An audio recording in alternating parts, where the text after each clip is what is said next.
Welcome back. We're tracking some areas of heavy rain across Chatham County. The heaviest running east of I-95. Also another area heading up into Bloomingdale and going to head into Pooler as well as we head through the next 20 to 30 minutes.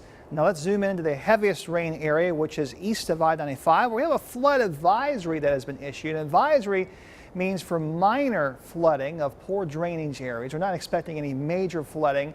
We're at low tide right now, which helps the water drain. But downtown Savannah, south side, possibly back to Pooler, Port Wentworth, and Garden City. To be aware, there's some ponding of water on the roads, and take a slow go if you're going to be traveling in these areas coming up for the next 30 minutes. This advisory in effect until 6:45. Let's take a closer look at where the heaviest rain is right now. We've been tracking along Highway 17, still running between Dean Forest and Chatham Parkway. Also, it's getting heavier heading on to 516 and also down Veterans Parkway. Very heavy rain in these spots. That's where you're most likely to encounter some of those areas of ponding of water. This in general is drifting to the east-northeast. It looks like on the radar it's getting a little bit smaller as it goes, so that may be an indication that hopefully it's starting to rain itself out and will diminish in the next half hour.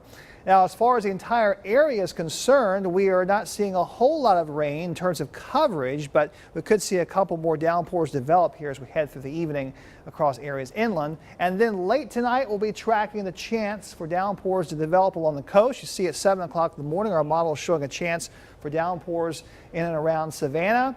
And then as we head through the day, that chance will tend to head more inland along and west of I-95 through 4 o'clock in the afternoon. The same pattern continues on Saturday. We'll have a good chance of showers along the coastal counties at 8 o'clock in the morning.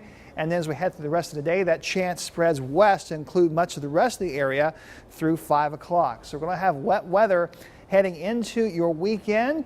Definitely have that umbrella handy. It won't rain the entire time, but it will likely rain for a solid couple of hours in many spots as we head through the weekend. Highs will be held down with more clouds to just below 90 degrees. Now for tomorrow, we'll have some coastal downpour chances early, 74 degrees at 7 o'clock.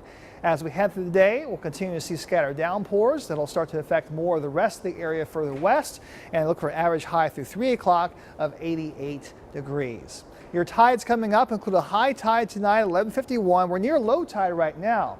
So that's good news with this rain that's happening in and around Chatham County. Low tide helps the rain to drain out easier. Another high tide occurs tomorrow at 12:24 in the early afternoon. Meanwhile, on the water, the wind direction will be mainly out of the southeast coming up, and that's going to continue to bring moisture onto land and help to continue these rain chances as we head through the weekend. Here's your latest pollen report. Mold remains high. Weed and grass pollen are both moderate.